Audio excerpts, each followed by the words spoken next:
I want to start by saying that none of this was my idea. I mean, parts of it were. The bushing trick at the end, that was definitely mine. The wire arrangement with the alternator coil, that was Tolan. Part where we sat on overturned crates eating cold pizza, while the Army's third attempt at a missile strike bounced off that thing's back and turned half the Costanera to rubble. That was nobody's idea. That was just Tuesday in Santa Fe. The idea to stay, to not get in a car and drive north like every other sensible human being in the province of Santa Fe was doing at that moment. That was the bridge's fault. That was the Puente Colgante's fault, if you want to be precise about it. Because Tolan looked at me from the stern of that little aluminum boat, river water still dripping off his forearms, something unnameable rising out of the lagoon behind him, and he said, "I remember this exactly," he said. "Pablo, they are going to let that thing knock down the bridge." And I said, "I know." And that was the whole conversation. That was the entirety of our strategic planning session. We didn't leave. The morning it happened, I had no reason to be fishing. I'm a mechanic. I run a small shop on the edge of Mananti Vera, the kind of place where people bring cars that other workshops have given up on. I fix things that aren't supposed to be fixable anymore. I don't take that as a philosophy or anything grand. It's just what the work is. You look at the broken thing. You look at what you have. You figure out the distance between those 2 points, and you walk it. Sometimes the walk is ugly. Sometimes it leaves marks on your hands that don't wash out. But you walk it. That morning, I was supposed to be doing an engine rebuild on a 2009 Fiat Doblo that came in Tuesday smelling like a tire fire and carrying a sound in its lower block that I still don't have a word for. Instead, I was sitting in the bow of Tolan's aluminum boat, 300 meters off the Costanera Este, with a fishing rod I'd borrowed from my uncle and a thermos of mate that had gone cold an hour earlier. This was Tolan's fault. Gaston Tolan is my oldest friend and my worst influence. We grew up 2 blocks apart in a neighborhood that doesn't exist anymore. They built a supermarket there in 2019. He has been a mechanic longer than I have, works faster, makes more mistakes, fixes them better, and he has the specific quality of being catastrophically convincing when he has a bad idea. The fishing trip had been his bad idea. His argument was that it was going to be 33 degrees by noon, and he knew a spot past the reed beds where the Palometa were running, and that the Doblo could wait, because the Doblo had been broken since the Kirchner administration, and 2 more days weren't going to kill it. I brought the cold mate. He brought the boat and the rods in a paper bag, with 3 facturas that were already going stale. We were not catching anything. We had not caught anything. The lagoon was flat and silver and beautiful and completely indifferent to us, and the city was quiet behind us. The way it gets on weekday mornings when the heat is building, and everyone who has somewhere to be is already there. I was thinking about the Doblo's lower block sound. I was thinking about whether it was a rod bearing or something worse. I was not thinking about what was beneath us.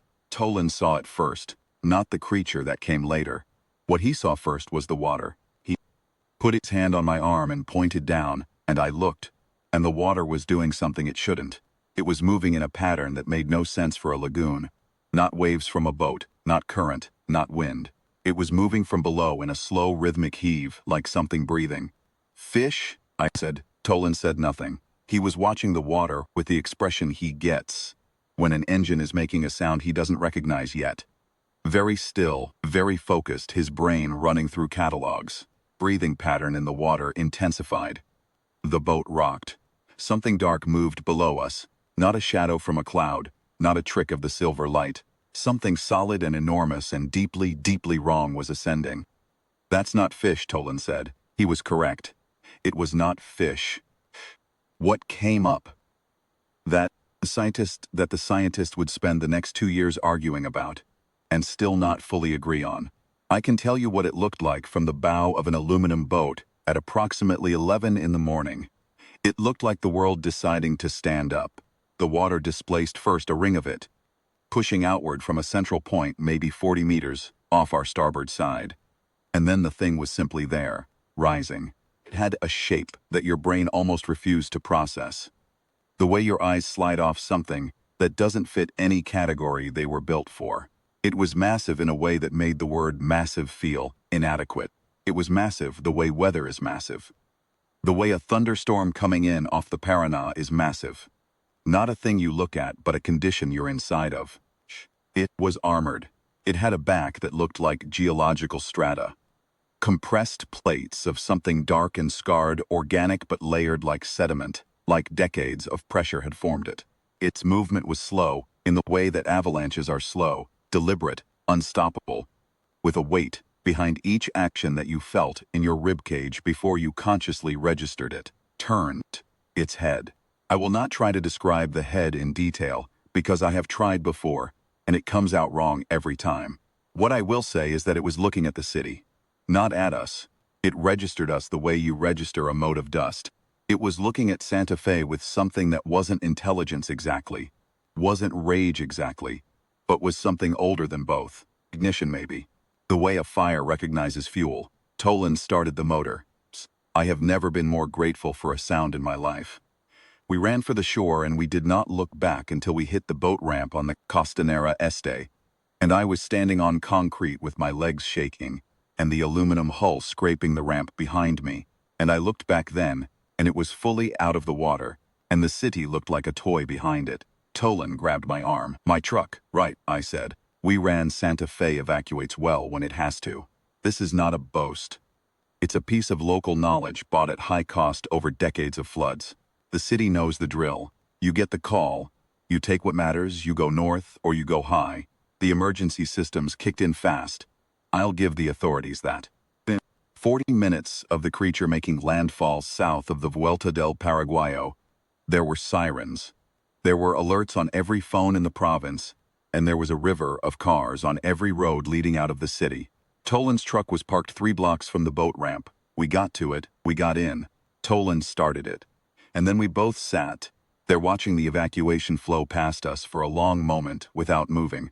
They're going north, I said. Everyone's going north, Toland said. What's the creature doing? Toland looked in the rearview mirror. Coming north. The thing was moving. Not fast.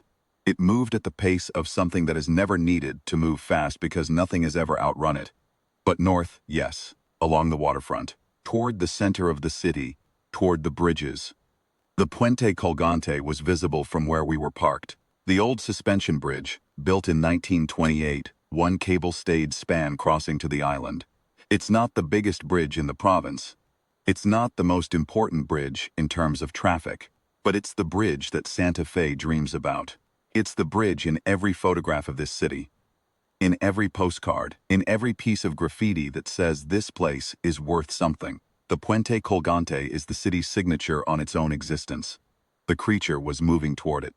I looked at Toland. Toland looked at me. Pablo, he said. I know, I said. They're going to let it destroy the bridge. I know. The army is going to show up and try missiles, and the missiles are going to do nothing, and the bridge is going to come down. I know. He put the truck in park. I did not argue with him. I should have argued with him. I should have said, Toland, we are 2 mechanics from Monte Vera. We have no weapons, no training, no plan, no authority, and no rational hope of affecting the outcome of a kaiju attack on a mid-sized Argentine city. Should have said, get in gear and drive north.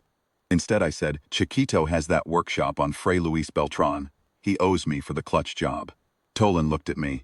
He's got an alternator stock, I said. He's got copper wire. He's got a welding rig. What are we going to build? Toland said. I don't know yet, I said. We're going to build something. I want to be honest about the next few hours because the stories that got told afterward were inflated, let's say. There was one version that made it sound like we had a plan. We did not have a plan. We had a direction and a set of components, and the specific stubbornness that comes from being a mechanic in a city that has spent 50 years being ignored by the people who were supposed to fix it.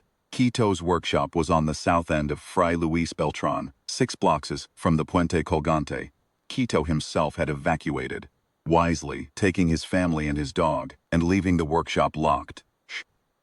I knew where his spare key was because I had borrowed it before to pick up parts, and I am not going to apologize for using it because the city was being eaten, and I needed a welding rig.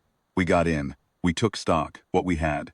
3 automotive alternators, 2 of them salvageable. A spool of 14-gauge copper wire, nearly full.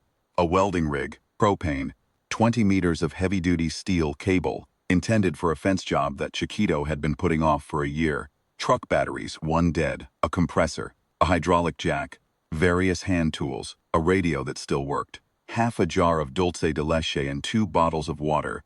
What we needed to stop a kaiju, significantly more than that. But here is the thing about being a mechanic, and I mean a real mechanic. Not someone who changes oil and rotates tires, but someone who fixes things that aren't supposed to work anymore. You stop seeing what's missing, and you start seeing what's there. It's a muscle, and you build it over years. And when it's developed, it's almost involuntary. You look at a broken thing and a set of available resources, and your brain starts running permutations without being asked to.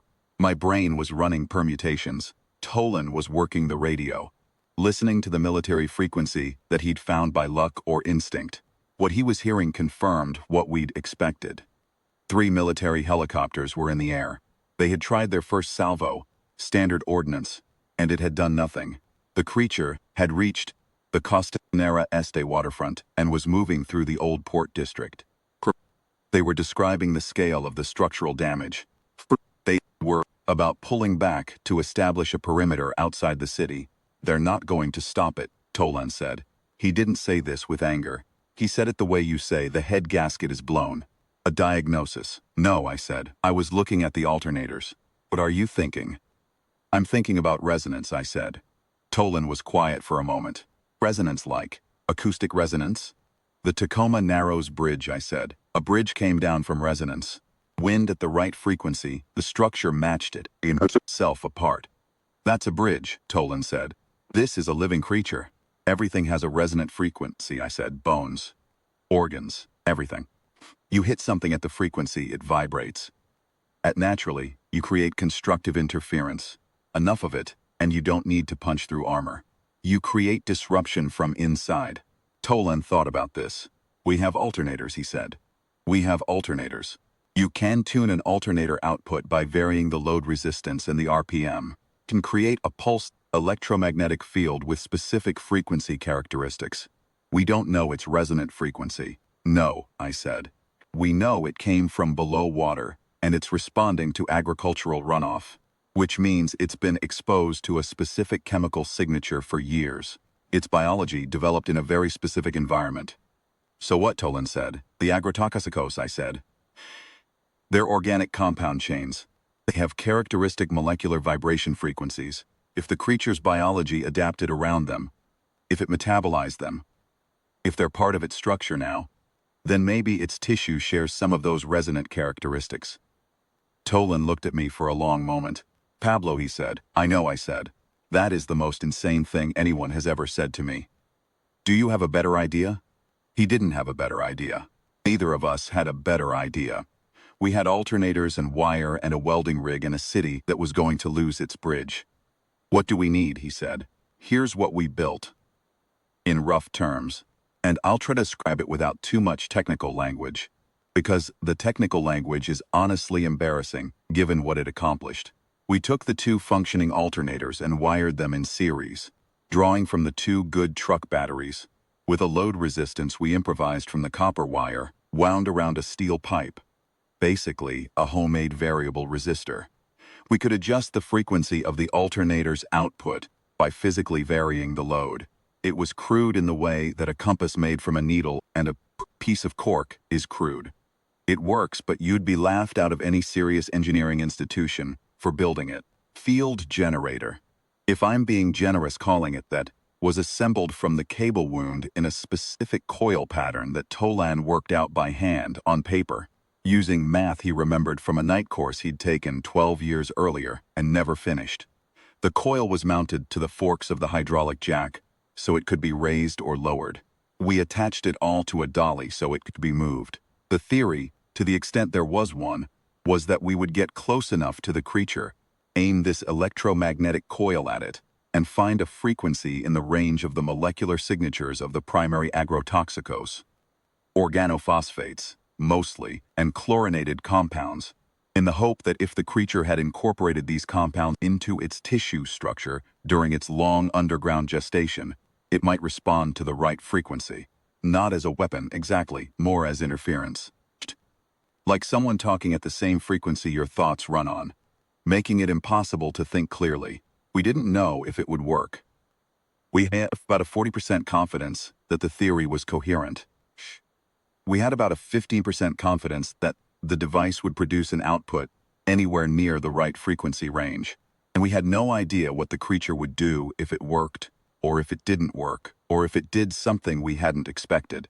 What we had beyond all of this was the bridge visible from Chiquito's workshop door, the sun now past noon, and the creature audible to the south.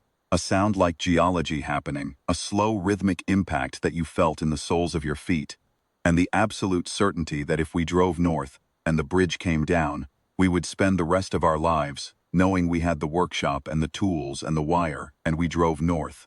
Tolan connected the last wire. He looked at the device. It sat on the dolly, looking like what it was. A pile of spare parts connected by cable and improvisation and a specific kind of desperation that you only feel when you love something that's about to be taken from you. Ready, he said. No, I said. Me neither, he said. We pushed the dolly out of the workshop and into the street and began moving it south toward the Puente Colgante. And I want to describe for you the experience of pushing a homemade electromagnetic coil array through the evacuated streets of Santa Fe, with a kaiju visible 3 blocks to our south. The city was empty. Quiet. The creature wasn't quiet. Nothing about this was quiet, but empty of people in a way that was stranger than the creature itself. Every door closed, every window shuttered. Cars abandoned mid-evacuation, a few of them still running, drivers having bolted on foot when the gridlock became too much. A dog ran past us going north, no collar, purpose in its stride. We didn't say anything about the dog. The creature was visible above the rooflines. Its upper body moved with the slow authority of something geological, something that had been forming for decades underground, and was now simply being what it had always been building toward. The sound of it was constant, not roaring, not the movie version of a monster roar, but something lower and more fundamental. The sound of mass displacing itself through space. The sound of consequence. We turned onto the street that ran parallel to the Costanera Este, and we could see the bridge. It was still standing. Creature was close. Closer than we'd thought, because the last few blocks of old buildings had been screening it from our view. It was south of us, working through the port area, and it had paused. I don't know why it paused. Maybe the military helicopters had something to do with it. They were still up there, making noise, trying to hold its attention. Maybe something else, but it had stopped moving north for the moment.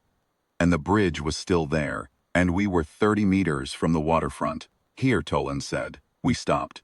We set up the dolly, aimed the coil at the creature, roughly aimed. We had no proper directional control, and Tolan connected the batteries. The device came to life with a sound I can only describe as a hum that felt like a question. Low, periodic, searching. Start adjusting, I said. Tolan started varying the load resistance, walking the frequency up. I was watching the creature. Nothing happened for a long time. The helicopters circled. The creature moved its head. We were in the street with a pile of spare parts making a sound like a confused generator. Higher, I said. Tolan adjusted. The hum changed pitch. Higher, the hum climbed. I watched the creature. Its movement had changed slightly. Not much, barely anything, but the way it held its body had shifted, like something had gotten its attention from an unexpected direction. Hold there, I said. Tolan held the frequency where it was. The creature turned its head, not toward us. We were nothing to it. We were smaller than nothing. But it turned, and the movement was wrong for what it had been doing. It was disorganized in a way it hadn't been before. Its first step was uncertain. It's doing something, Tolan said. Yes, I said. What's it doing? I don't know. Keep the frequency. The creature took another step, and this one was worse. A compensation, like something in its balance had been disrupted. Its right foreleg came down at an angle, and it arrested itself head low. Pablo, Tolan said. His voice was very careful. I need you to understand that I don't know what I'm doing. Neither do I said. Keep going. He kept going. The frequency climbed another increment, and the creature reacted as though something had touched it internally. And the sound it made then was not the geological sound it had been making, but something higher, and for the first time, uncertain. It sounded like a machine with something wrong inside it. It sounded, I know this sounds absurd. It sounded like it didn't understand what was happening to it. I had a thought then that I couldn't quite articulate at the time, but that I've turned over many times since. Creature had spent its entire existence, however long that was, decades underground, gestation in the dark, developing in the company of those compounds, the agrotoxicos, the runoff from decades of agricultural pressure on the land above it. Those chemicals had been part of its formation. They were in its tissue, its biology, its nervous system probably, in whatever passed for a nervous system in something that old and strange. And now, something was speaking in that frequency. Not the compounds themselves, but the vibration that matched them.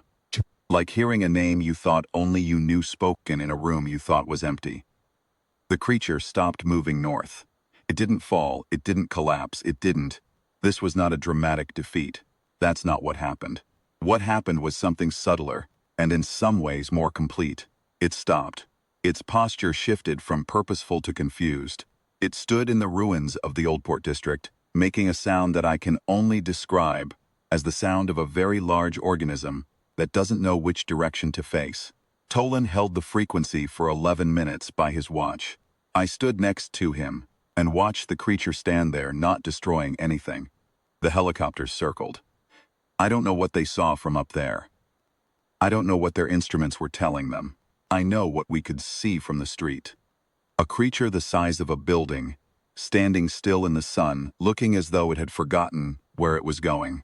After 11 minutes, the creature turned. Not north-south. It turned south and began moving back toward the lagoon. We watched it go. It took a long time.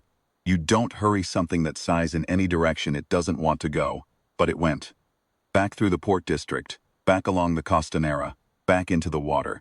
The lagoon swallowed it the same way it had released it, slowly, then all at once, then gone. We stood in the street with the device humming between us, and Tolan disconnected the batteries, and the hum stopped. And there was a silence in the city that felt like the city exhaling for the first time in hours. We looked at the bridge. It was still there. I want to tell you about the next part too, because people always skip it. Everyone wants to talk about the creature, the device, the frequency, the mechanics. Nobody wants to talk about what happened after. And I think the after is important. Pushed the dolly back to Chakato's workshop. We put it inside. Tolan found a broom and I found a rag. And we spent 20 minutes cleaning up the mess we'd made without discussing why. Then Tolan sat down on one of the upturned crates and put his face in his hands, not crying, just holding himself still for a moment. And I sat on the other crate and looked at my hands. My hands were shaking. They'd been shaking for a while. I'd been managing it through the work, but now there was no work, and my hands were just shaking. Worked, Tolan said, from behind his hands. Yes, I said. We don't know why it worked. No. We don't know if it'll stay gone. No. He lifted his face. He looked tired, in a way that went past tired and came out the other side into something else. Something that looked almost like peace. Bridge is still there, he said. Yes, I said. He nodded. Good, he said. Then we ate the dulce de leche with a screwdriver, because there were no spoons. And we drank the rest of the water. And we waited for someone official to find us. The official finding took about 2 hours. The military swept the area once they confirmed the creature had fully re-submerged. They came down our street doing a check on survivors and found 2 mechanics sitting in a workshop with a device that looked like the inside of a junkyard and smelled like ozone. The officer who found us looked at the device. He looked at us. He looked at the device again. What is that? He said. I tried to explain. I got partway through the explanation of the molecular resonance theory before I could see from his face that I had lost him. I backed up and tried again from the alternators. I don't think that helped. And this? Stopped it? He said. Creature went back into the water, I said. Because of this, we believe so. He looked at the device again for a long time. Can I take a photograph? He said. Sure, I said. He took several photographs. Then he made some calls. Then more people came. Then a lot more people came. Then people with scientific credentials came and asked us to explain things again. And those conversations went better because they knew what an alternator was. And some of them knew what organophosphate molecular vibration frequencies were. And while none of them could tell us, definitively, that we were right, none of them could tell us we were wrong. We were there for 6 hours. Tolan fell asleep on a pile of rubber hose at some point. I drank very bad coffee from someone's thermos and answered the same questions in slightly different order many times. The bridge was in all the questions. Everyone wanted to know why the bridge. Every military person, every scientist, every official who came through that workshop door eventually asked some version of, "Why did you stay for the bridge?" I tried different answers. The historical significance, the civic identity, the fact that some things shouldn't be allowed to fall. After a while I stopped trying to dress it up and I just said what was true, because it was ours, and we were there and we could, maybe. That answer seemed to confuse people more than the alternator explanation. Now, here is the part that people find strange, and I understand why, but I'm gonna tell it anyway, because it happened and I was told it happened, and I've had no reason to disbelieve it. About 3 months after the event, I was contacted by a researcher named Dr. Viviana Orozco from the university. Not about the creature. That investigation was still ongoing, still being argued about, in papers that I've tried to read and mostly can't follow. This was about something else. Something she described as an anomalous observation from a satellite array that had been repositioned after the incident. Apparently, several satellite systems had captured something in the upper atmosphere during the event. Something that had no business being in the upper atmosphere of Earth, which was occupying a position above Santa Fe at a very high altitude, which had been there since before the creature emerged and departed shortly after it returned to the water. It wasn't one of ours. That was confirmed early. No agency on Earth had anything in that orbital position or matching that return signature, Dr. Orozco showed me the imaging data. I'm not an astronomer, and I couldn't tell much from it. She told me what the data suggested. Something had been watching. Something with passive observation technology, far beyond anything we'd built, had been positioned above our city for the duration of the event. Observing. Kind of something, I asked. We don't know, she said. But the observation pattern matches what you'd design if you were watching for a specific outcome. It wasn't documenting the creature. It was documenting the response to the creature. Our response, I said. The species' response, she said carefully. You, specifically, seem to have been in the center of its observation field during the most critical window. I thought about that for a moment. What do you think it was expecting to see? I said. She was quiet for a little while.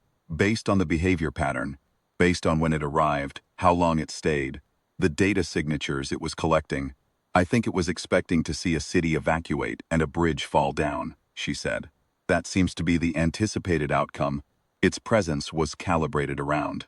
It had been positioned for approximately 72 hours before the emergence, which suggests it knew the emergence was coming. And the departure pattern, it left very quickly within 15 minutes of the creature resubmerging. Why quickly? I said. That's what's interesting, she said. The departure was abrupt, which in astronomical terms means it was either running from something or it had encountered something it needed to process. Given that nothing threatening appeared in the vicinity, I leaned toward the second explanation. It needed to process what happened, I said. Or what didn't happen, she said. What it expected to happen and didn't. I sat with that for a long time. I've thought about those observers, whatever they were, wherever they came from, a great deal since that conversation. I've thought about what their records must look like, what their analysis of that day must say. I imagine, and this is just imagination, just a mechanic from Montevera sitting on his porch thinking about things he has no real way to know. I imagine their data was very clean until us. I imagine they had been watching planets like ours, the way a certain kind of scientist watches a patient in a waiting room, taking notes, categorizing responses, building a model of how a civilization at our level of development responds when a kaiju-class organism emerges in an urban center. The model probably said, institutional response first, military assets deployed, ordnance expended, ordnance fails, evacuation completes, urban structure damaged or destroyed, organism returns to origin point, or is eventually neutralized by second-wave military response. Specific landmark in the impact zone is cataloged as destroyed. That last item, that specific landmark, the bridge. I think the bridge was in their model. Shh. I think they were watching for the bridge to come down, because the bridge coming down was the expected outcome. I think they've watched this happen on enough worlds in enough variations to have built a very precise expectation of how it goes. And then two mechanics pushed a dolly out of a workshop. Here is what I know about what happened in whatever council chamber, or operations center, or analytical hub those observers reported back to. No, nothing. I'm a mechanic, I have no access to alien deliberation. But Dr. Roscoe has a colleague. She didn't name the institution, who works on what she described only as signal analysis of non-terrestrial origin. And this colleague told her that, in the days following the Santa Fe event, there was a very unusual pattern in certain signal sources that this team monitors. She was vague about the specifics in ways that suggested she was being careful. She said there was a lot of traffic, more than usual, and the pattern of that traffic suggested something that in human terms would look like an argument, or a very agitated meeting, or the kind of institutional scramble that happens when an established model produces a result nobody expected. They were confused, I said. That's too simple, she said. Confused suggests they didn't know what happened. I think they knew exactly what happened. I think the confusion, if that's the right word, was about what it meant. Two mechanics built a thing out of spare parts and pointed it at a kaiju, I said. That's the part, she said. That apparently required a great deal of discussion. I went back to the bridge a week after the event, once the area was cleared. It was a strange morning. Overcast, the laguna flat and dark, the city around me, still in the process of dealing with what the creature had done to the southern waterfront, was damage. Real damage. Buildings down, the old port infrastructure badly hit. Reconstruction was going to take years, but the bridge was there. Stood at the north end and looked along its span. The cables, the towers. The walkway where people have walked for nearly 100 years. Where the city has walked. Where every generation of Santa Fe has walked. It was there. It was exactly where it had always been. Tolan came up behind me. He'd driven in from Monte Vera. He stood next to me and looked at the bridge.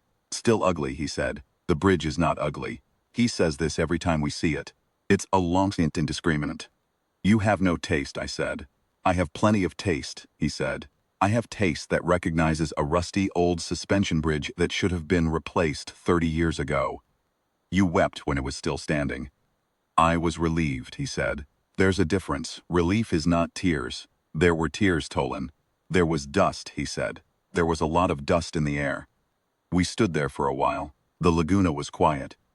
Whatever had come out of it seemed to have gone back to wherever it had spent the last several decades. And the scientists were arguing about whether it would come back. And the government was arguing about what to do if it came back. And everyone was arguing about the cause, and the response, and the environmental factors, and the long-term implications. Tolan and I were looking at the bridge. Chiquito called, Tolan said after a while. I know. I'm going to call him back. He wants to know about his workshop. I'll explain. He'll be fine. He wants to know what we used. Tell him I'll replace the wire, I said. And the alternators. I know a supplier. Tolan nodded. And the rest? I'll explain it to him, I said. He'll understand. He's a mechanic. The official inquiry took 8 months. We testified twice each. Answered questions from people with far more credentials than us. Sat in rooms that were deeply uncomfortable in the specific way that government rooms are uncomfortable. And answered the same questions about the alternators. And the wire.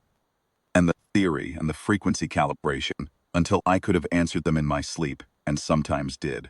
The conclusion when it came was careful. Said that our intervention had coincided with the creature's retreat and that, while a direct causal relationship could not be definitively established given the available evidence, the device we had constructed was physically capable of producing an electromagnetic output in the relevant frequency range, and that the timing and behavioral data of the creature were consistent with a response to that output. In plain language, it probably worked. We probably did it. But they weren't going to say for certain, because no one understood the biology well enough to be certain. And scientists, in my experience, will accept decades of uncertainty rather than commit to something they can't fully prove. Tolan read the conclusion and said, "Probably." "Yes," I said. "Probably did it. It's what they can say." He thought about this. "Do they know we pushed that thing on a dolly?" "They have photographs." He was quiet for a moment. "And the observers?" This had been discussed in the inquiry too, though more obliquely. The anomalous satellite data was part of the public record by then, if not widely covered. The official position was that it was under investigation. The unofficial position, which Dr. Roscoe had shared with me in a conversation that she described as not for attribution, was that no one knew what to do with it, and the inquiry commission had essentially decided to note it and move on. "Do you think they made of us?" Tolan said. "I think," I said carefully, "that they expected to record a loss. They'd positioned themselves for a loss. And instead they recorded us pushing an electromagnetic coil on a dolly through an evacuated city and pointing it at a kaiju. And it worked, and it worked. And they don't understand why." "No," I said. "I'm not sure we fully understand why, but it worked. The bridge is there." Tolan was quiet for a while. "What do you think they said?" he said. "In there, wherever they have their meetings. What do you think the conversation sounded like?" I thought about this. I've thought about it many times. I've imagined the room, whatever a room means to something that watches planets from orbit. I've imagined the moment when the data came in, the creature retreating, the bridge still standing, 2 heat signatures in the streets below, sitting on crates, eating dulce de leche with a screwdriver. I've imagined whoever looks at that data's sitting with it for a long time, running the models, checking the timeline, cross-referencing the device output against the biological response, finding the causal chain, fragile and improvised and almost insultingly crude, holding together by copper wire, and the kind of stubbornness that can only really come from somewhere that's been through enough floods to know that the official response will always be too slow, too institutional, too abstract, and that the bridge always needs someone who loves it specifically to stay. "I think," I said, "it was probably a very loud meeting." "Good," Tolan said. "Good, good," he said again. He was looking at the bridge. "They should be confused. Shh. They watched the whole thing from up there and they still don't understand it. Meanwhile, we were right here." "We didn't understand either," I said. "No," he said, "but we understood the bridge. It's different." Epilogue. For anyone who asks, the Doblo's lower block sound turned out to be a crankshaft bearing. I replaced it the following week. The car ran fine after that. Chiquito got the workshop back in good order. I replaced the wire, and both alternators, bought him a bottle of Fernet, and we agreed not to discuss the specific circumstances under which I'd borrowed his key. Tolan still says the bridge is ugly. He's wrong. He will always be wrong. The Laguna is quiet. The scientists have sensors down there now, running continuously. If something moves in the deep, they'll know. Whether they'll know what to do about it is a different question, and not one I lose sleep over anymore. We're ready.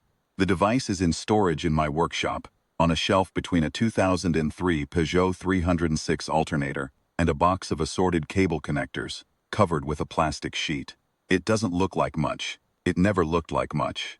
That was always, I think, the point. If something comes back out of that water, Tolan will be at the workshop in 20 minutes. I know because I've timed it, and because he's already asked me. Twice, in the casual way he asks things that matter to him, whether we'd updated the calibration notes. We have. And if some observer in a high orbit is watching again, expecting to record what civilizations at our developmental stage do when the ground starts moving, I hope the recording is useful. Hope it updates the model. That somewhere in whatever analytical framework processes that data, there's a category being built right now, filled in carefully for species that looked at what they had, looked at what they loved, and refused to drive north. Species that looked at a rusty old suspension bridge at the end of a catastrophic morning and said, "Not that one. Not today. Not while we have wire and batteries, and enough stubbornness to be embarrassing about." That category, if it exists, probably needs a lot of room. Tends to be, in my experience, quite difficult to catalog. Pablo Medina Santa Fe, Argentina 3 years after addendum. What I didn't say in the official testimony. There's a version of what happened that I've told many times, and it's all true. The alternators, the wire, the frequency theory, the dolly, the bridge, all of it is true. There are things that don't fit neatly into testimony. Things that aren't the kind of detail an official inquiry is set up to receive. And because people have been asking me to be more complete in my account, I'm going to try to put some of those here. The first is about the moment before we left Chiquito's workshop. Not the moment with the dolly, the moment before that. We had finished assembling the device, and Tolan had reconnected the batteries and done the preliminary test, and the hum had been there, low and searching, and then he disconnected again to preserve the battery charge. And there was this moment, maybe 30 seconds, maybe a minute, where we both just stood there. The sound from the south was continuous. The creature was audible through the walls, through the floor, through whatever physical medium sound uses when the source of it weighs as much as a city block. The building was vibrating, very slightly, almost undetectably, but it was vibrating. And neither of us moved. Psst. I've thought about why. Thought about what that stillness was, whether it was fear finally arriving, or assessment, or something in between. I don't think it was either. I think it was something more specific and harder to name. I think it was both of us understanding, at the same moment, that we were going to do this, and that it might not work, and that we were going to do it anyway. And spending one moment, holding that knowledge before we picked up the dolly and went out the door. Tolan says he doesn't remember that moment. I believe him. I think he processed it differently. Tolan moves forward. He has always moved forward as a strategy. He doesn't tend to stand in moments. He tends to convert moments into the next action. I stood in it. I remember it the way you remember certain things that were very quiet in the middle of very loud days. The second thing is about the creature. I said earlier that when it turned south and began retreating, we watched it go. That's true. What I didn't say, because it didn't seem relevant to the official account, because I wasn't sure how to say it and remain credible, is what I felt while I was watching. I didn't feel triumphant. I want to be clear about that. I didn't feel like I'd beaten something. What I felt, watching that enormous thing turn away from the city and begin to move back toward the water, was something closer to grief than victory. It hadn't wanted to be there. I became very sure of that watching it go. It had come up out of the water because the world up above had put something into the water that was part of its nature now, and its nature had driven it upward, and the upward had brought it into a city that was not prepared for it, and could not accommodate it, and which it was also. This is the part that hit me unexpectedly, entirely indifferent to. It wasn't malicious, it wasn't territorial. It was enormous and disoriented, and responding to the same agricultural runoff that had been destroying the wetlands around Santa Fe for 20 years. And everything it destroyed by accident, by mass, by the simple physical fact of its presence, in a space that was not built to contain it. I am not saying I feel sorry for it. I am saying it was more complicated than a monster, and watching it go back to the water where it belonged, confused and probably in discomfort from the frequency, I felt the complication of it. Tolan did not feel the complication. Tolan felt that the bridge was still standing, and that this was correct and sufficient. I think both responses were right. We're different people. That's why it works. The third thing is about the city itself. Santa Fe does not get a lot of credit. It's a medium-sized provincial capital in a country that directs most of its energy toward Buenos Aires. And within the country it's often characterized by the floods, by what it loses, by what has to be rebuilt, by the long history of being underwater and getting back up. The loss is real, the rebuilding is real. But what gets missed, from the outside, is that the rebuilding is also a practice. It's a skill the city has developed over generations. Not infrastructure in the official sense, though, that too, but something more personal and distributed. The knowledge, passed down through neighborhoods and families and workshops, that you look at what the water took, and you take stock of what remains, and you build from what remains. I learned to be a mechanic in this city. Tolan learned it here too. The specific skill of looking at what you have, rather than grieving what you don't. That's not a personality trait, that's a curriculum. And Santa Fe taught it to us through decades of flooding, and insufficient official response, and the consistent necessity of figuring it out yourself. The observers, if they were building a model of our species, were watching the wrong data, if they thought the bridge was just a bridge. The bridge was what the city made of itself. And two mechanics from Montivera going back for it weren't an anomaly in the model. We were the model, if the model was built right. I don't know if they built it right. I suspect they didn't, at first. I suspect they're revising it. We tend to require revision. 3 months after the official inquiry concluded, I got a call from a journalist, Marius, who was writing something about the event for a national magazine. She was smart, and she'd done her research, and most of her questions were good. Near the end of the interview, she asked me something that I've been asked in various forms many times since, and which I keep coming back to, because the answer isn't as simple as it sounds. She asked, "What made you think you could stop it?" I thought about it for a moment because it deserves a real answer. What I said was, I didn't think I could stop it. I thought I might inconvenience it. I thought there was maybe a 15% chance the theory was physically coherent, and maybe a 20% chance the device would produce anything useful, and a much smaller chance than that of getting both at the same time in the right direction. I didn't go out there because I thought I could stop it. I went out there because the alternative was knowing I hadn't tried. She wrote that down. Then she said, "That's a very Argentine answer." I didn't know exactly what she meant. I've been thinking about it since. I think she meant the particular species of stubbornness that treats a very small chance as sufficient reason to try. Refusal to let the improbability of success become an argument for inaction. The instinct to look at 15% and say, fine, 15%. Let's go, maybe that's Argentine. Maybe it's something specific to places that have spent a long time working with what they have. Maybe it's universal in a way that gets suppressed in places that have enough resources to wait for a better option and only surfaces. When you're standing in a workshop with alternators and wire and the sound of something enormous moving through your city, maybe it's just mechanics. I don't know. I know that Tolan and I went out with the dolly and the thing went back to the water and the bridge is still there.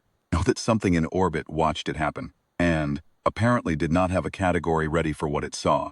I know that somewhere in a set of analytical models that I'll never see, two mechanics from Montivera with 15% confidence and a borrowed workshop are being processed and processed and processed.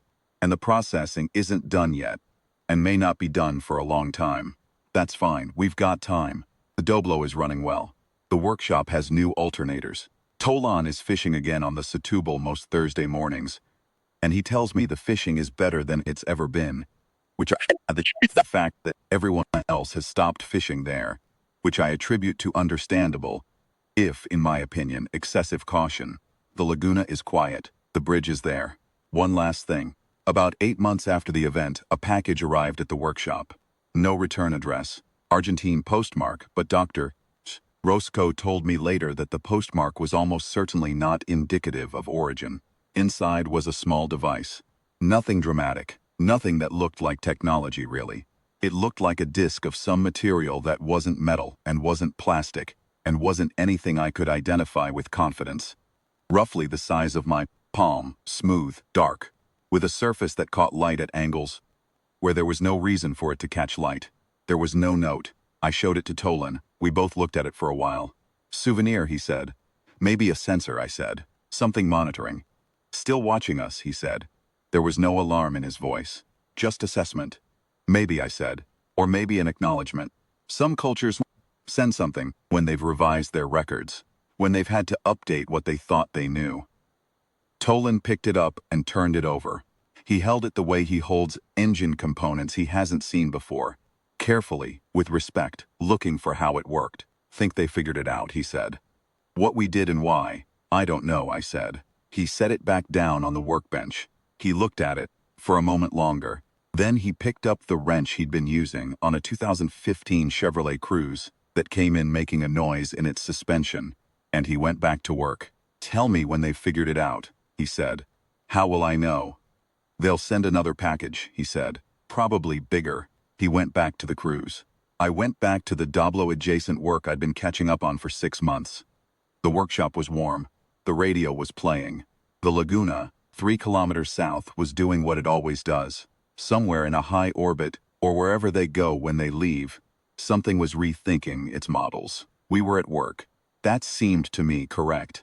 PM, a note on the device. For anyone who has asked about the technical details, I've been contacted by 3 universities, 2 independent researchers, and 1 person who didn't say who they were, but seemed to know more than a civilian should about electromagnetic waveform propagation, all asking for a more precise account of the device's construction and calibration.